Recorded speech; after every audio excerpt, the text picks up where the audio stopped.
Shalom and good day all, this is Tehillim29 back again with manga I have recently been reading throughout September, October and November. And starting off with first things first, we have Fire Force, volumes 1 to 16 I've been reading through. I have also read Amakato Shinkai, which is She and Her Cat, Bloody Monday, Promised Neverland, the last 2 volumes, catching up with some Black Clover, so volumes 25 to 30, and also catching up with some Komi Can't Communicate, volumes 12 to 14, making an overall total of about 25 volumes, as the last 2 volumes of Promised Neverland were a little bit bigger than expected in this particular haul, or in this particular read-through, and it's nice to finally finish off that series. So, moving into first things first, and that will be the rating for both art and story of first things first. That will be Fire Force. So I'll start off with the first 4 volumes, which we see here, and the way this story takes place, we get to see a little bit more of Shinra, getting to know more about his teammates, plus also other Fire Force units. So for the first 4, I'll give it an 8 out of 10.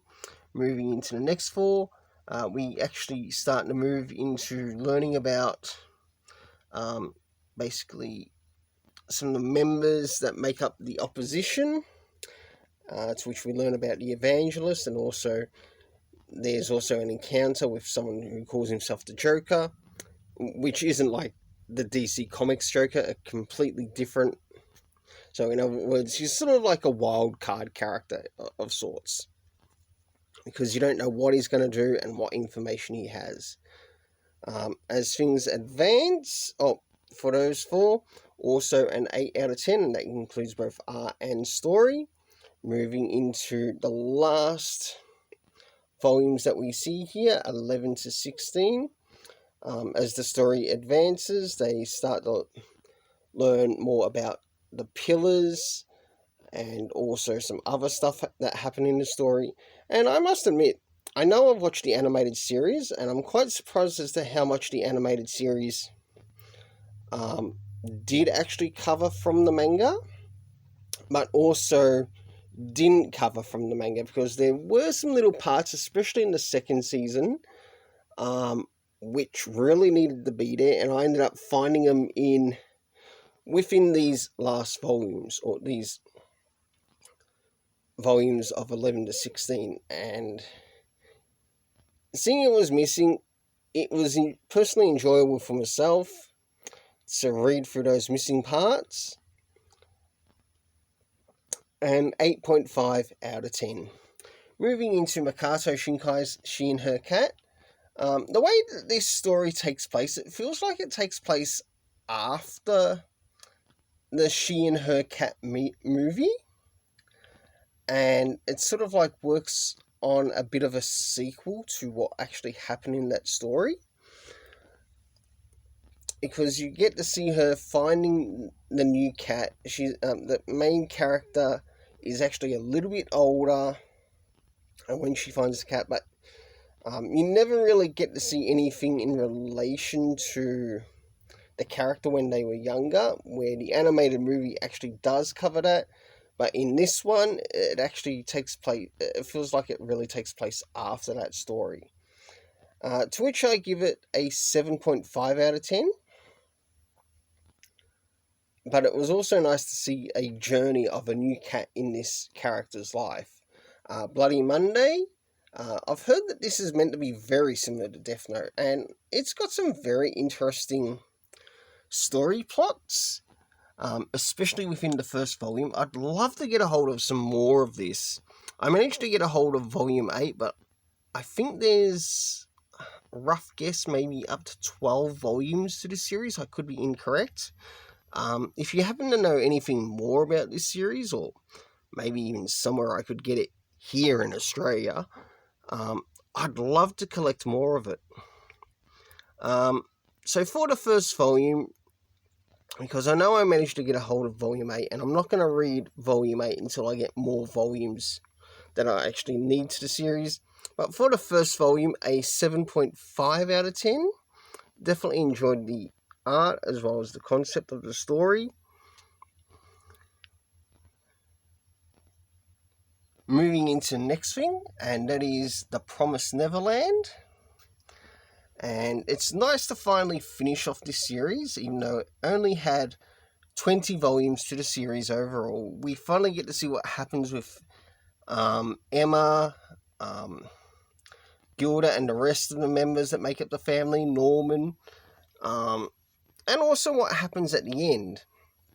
Very interesting ending. I didn't quite expect it to happen the way it did happen. And you can only hope that...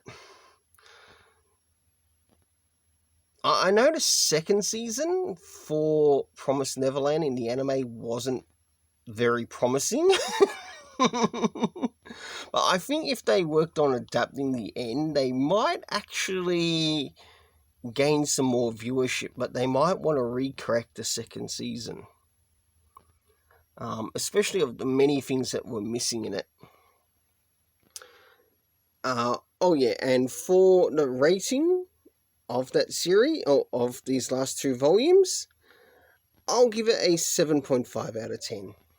Moving into Black Clover, so the latest volumes of Black Clover that I've been reading through, so we've got 27, 28, 29, and 30. This was really nice because we got to see Asta learn some more, find out what was happening with his brother yet rival type scenario, and also with him learning a little bit more about Lieb and all that, and that was really nice, really fun. Yuki Tabata really has nailed this story quite well. 8.5 out of 10 from me, and that goes for the art as well, because you can definitely see that there's been a big improvement with the art too. Now, last but not least, Komi Can't Communicate. Yes, it's a bit of a slice of life story, but I must admit, from when I first started this series, I wasn't too sure how much the character would grow, and I must admit this character has really grown a lot, because now you start to see Komi, instead of hanging out with Tadano, which she still does from time to time, she's actually starting to hang out with more and more of her friends that she's made in her network. And for that, I'm willing to give this series an 8 out of 10, and that includes with the art as well. But every chapter is just a very small chapter. It gets very small things brought across, and it's very enjoyable. Well, until then, let's keep it colourful and have yourself an awesome day. Because now I've got some more manga to catch up and read through.